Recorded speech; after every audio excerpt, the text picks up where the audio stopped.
So when I die, which I must do, could it shine down here with you? Just my love is mine, all mine. Mine, nothing in the world is to me but my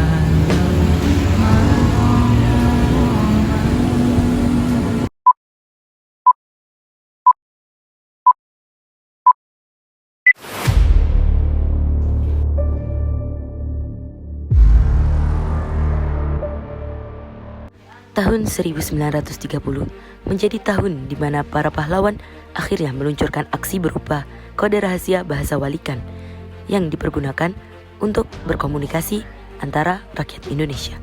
Hal ini disebabkan karena semakin gencarnya penjajahan yang dilakukan Belanda atas rakyat Indonesia, termasuk di daerah Kayu Tangan, Malang, Jawa Timur. Sebuah kode-kode rahasia dengan bahasa walian. Nah, ada sebuah tradisi tarian yang bisa disajikan untuk seremonial ya, di zaman Belanda ada sebuah seremonial. Itu salah satu tokoh kami yang meninggal, yaitu ada Kuburan Tanda, di Kuburan Tanda.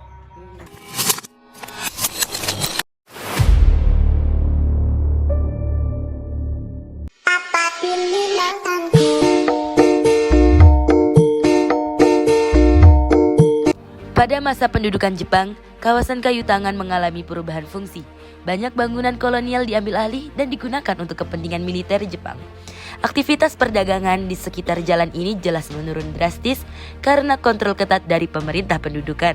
Kehidupan masyarakat di sekitar Kayu Tangan juga ikut terpengaruh dengan adanya pembatasan ekonomi dan banyaknya kerja paksa atau rongsia.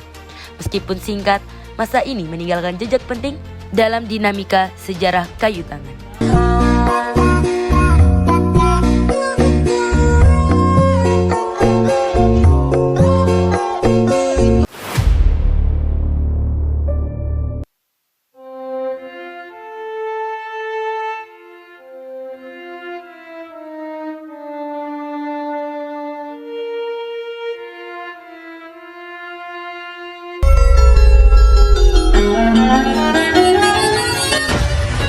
Setelah proklamasi 17 Agustus 1945, Kayu Tangan menjadi salah satu jalur penting di Kota Malang.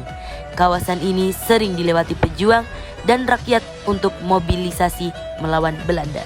Tidak sedikit gedung di sekitar Kayu Tangan yang rusak akibat pertempuran. Periode ini menegaskan peran Kayu Tangan sebagai ruang strategis dalam perjuangan bangsa. Lantas, bagaimana Kayu Tangan di masa pasca kemerdekaan hingga Orde Baru?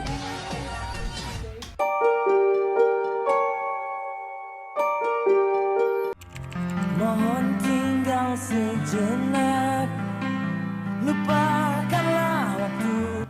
Setelah situasi politik stabil, Kayu Tangan kembali berfungsi sebagai pusat perdagangan dan perkantoran di Kota Malang. Masyarakat mulai menyadari potensi-potensi besar yang bisa terbangun di Kayu Tangan melalui budaya dan eksplorasi Indonesia. Bangunan peninggalan kolonial memang masih tetap digunakan, meskipun beberapa di antaranya diubah sesuai kebutuhan masyarakat lokal. Namun, memasuki era reformasi, Kayu Tangan mulai kehilangan pamornya sebagai pusat keramaian kota. Munculnya pusat perbelanjaan modern seperti mal membuat masyarakat lebih memilih tempat baru untuk berbelanja. Banyak bangunan tua di Kayu Tangan terbengkalai dan tidak terawat. Kondisi ini membuat kawasan tersebut tidak lagi seramai pada masa sebelumnya.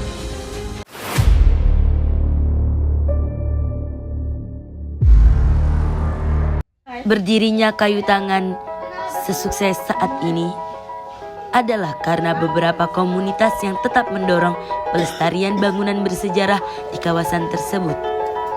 Hingga muncullah periode revitalisasi heritage yakni tahun 2018 hingga saat ini. Sejak tahun 2018, pemerintah Kota Malang dan warga setempat melakukan revitalisasi besar-besaran di kawasan Kayu Tangan.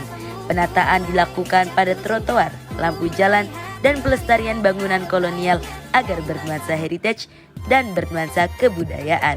Kawasan ini kemudian diperkenalkan dengan nama Kayu Tangan Heritage sebagai ikon wisata sejarah Malang. True,